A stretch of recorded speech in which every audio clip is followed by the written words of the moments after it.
April, I've never directed a film. I don't know anything about directing, very little.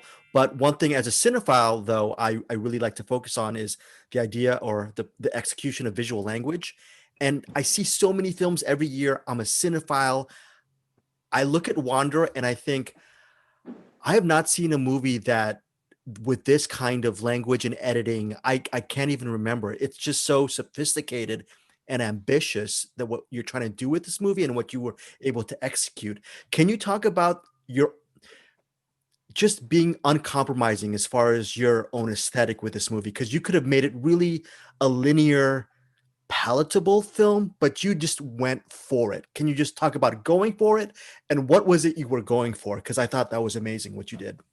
Thank you so much. Yeah, Tim Dorn and I, our writing partner, producing partner, we always do try to take big swings, and break conventional molds and deliver something new, deliver something refreshing, although it being grounded in truth. Like this time there was, this amazing lead character who was going through mental health issues. Are things happening in his mind or are they happening in reality? And the blur between the two worlds allowed for a lot of creative choices. And they could have been big, small, they could have been heavy handed or kind of slick in a match cut. And I really tried to come up with a film language that didn't get too much in the way of you investing in Arthur, but also was something cinematically new and refreshing and hopefully entertaining at the same time. And visually, I'm obsessed with detail. Like my binder is always very full and thick, and I love working hand in hand with the DP and the cinematographers. Like lighting is everything to me, including whatever you see in the frame, the production design, working with my sister and making sure light is also kind of like complementary to what the actor is wearing. I'm obsessed with every little detail in the frame. So a lot of attention was put into that. And like you said, I tried to take as big of swings as I could. There, I would have went even in a darker hole, but I'm very happy that the rest of the team and our sales agents and everybody also made sure that it was very commercial and theatrical, in nature, and that the audience would never be alienated. That's my, I always want to make sure the audience feels that they're a part of the story and they're along for the ride and they can still connect to Arthur at all times, at the same time as kind of hopefully giving them an amazing appetite for this visual grand landscape that was happening around them, or whether it was like really condensed and tight. For Arthur's moments, I wanted it to feel claustrophobic in those small rooms and like everything was happening inside of his mind. And then we got some breathers with those great landscapes in New Mexico and being out there in the desert, and try to find some opposition in that as well. Yeah, what was it like having a collaborator like Aaron? I've interviewed him the last 20 plus years, and when he was working with what the LaBute films, and he just seems like a very committed lead, but he's not Oh just a my gosh. lead. He's also a character actor, and I think that really played well to with what you were doing. Because if you were just going to go with a cookie cutter A-lister, it I don't think your film would have worked. Is that one of the reasons why you wanted Aaron to be sort of your partner in this thing? Yes, it is. We went to Aaron Eckhart first. He was our first choice. And when we met him, it was so obvious that like I couldn't make the movie without him. Like I was like, after this meeting, like I'm damned, because there is no way I will ever find a better Arthur Bretnick. Like he came to the table, with knowledge of conspiracies and being a warrior for the light and the silenced voices and a champion of that, and just had brought to us, the Illuminati, chemtrails, like just had a knowledge that Arthur needed to have, like this unwavering belief in all of the deepest fears that Arthur was going through. And we needed that through a performer. And he had that himself. So that made that part very easy. And he related to the script so quickly. And I can't see making the film with anyone else. And then on set, he's just gives 150%, fully committed. This role was completely different than anything else he's ever played, but I think he shines so brightly. He's raw, he's truthful, he's unpredictable, he's terrifying but beautiful and vulnerable at the same time. And he had new ideas and set the bar so high every day for wanting to achieve special moments in every single second in every frame of the film. So we were attached at the hip, and we worked diligently on trying to get that from the performance and through the film. And he's in every second of the movie, and I just feel forever grateful to my silent warrior.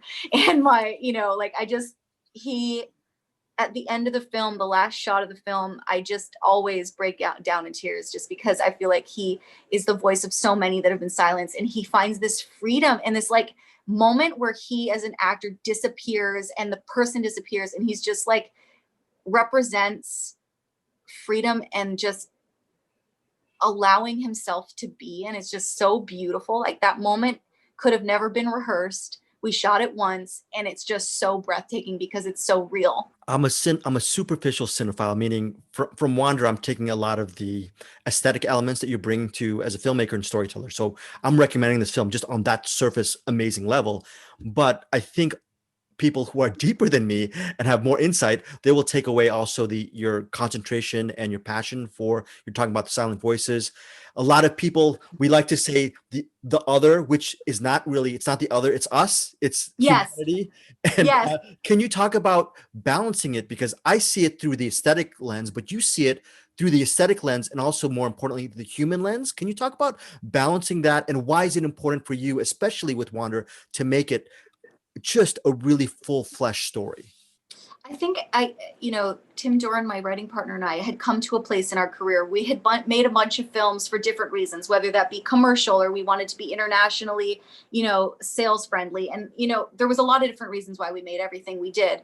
And we had come to a place in our careers where we're like, we have something to say, and we want to say it, but without a heavy hand. And we still want to tell a very entertaining and visually, aesthetically super pleasing film that's entertaining for both, the people who just want to enjoy the cinematic experience and ride the ride that is Wander, but then for those who want to dive deeper and try to sort of see the meaning behind all of it, and try to dissect what happened in his mind and where we're at the end of the film.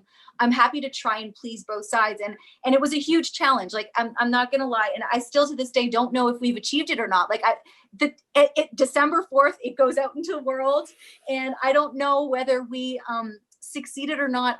We tried our best to give the audience enough to stay invested, but we didn't ever want to make them feel stupid or give them too much information. But that's also a very fine line, because you don't ever want to alienate other people. So it's kind of like, where do you cater, but where do you aspire to push them in a new direction, or aspire for them to think more. And I don't know. I don't know where the conclusion will lie. And that's exciting. And, you learn a lot as a filmmaker, and whether we achieved it or not, I guess time will tell. And we tried to make a very simple, believe it or not, story, but it just has such deep, thick kind of themes to it that it by accident became very complicated. I mean this in the best way. I believe Wander, for a lot of people who love this movie or enjoy this movie, a second viewing will be even deeper. And I don't know if both of you and Tim decided to do that. That's also another gutsy move, like saying, hey, you're going to want them, you're going to want these people to come back for more.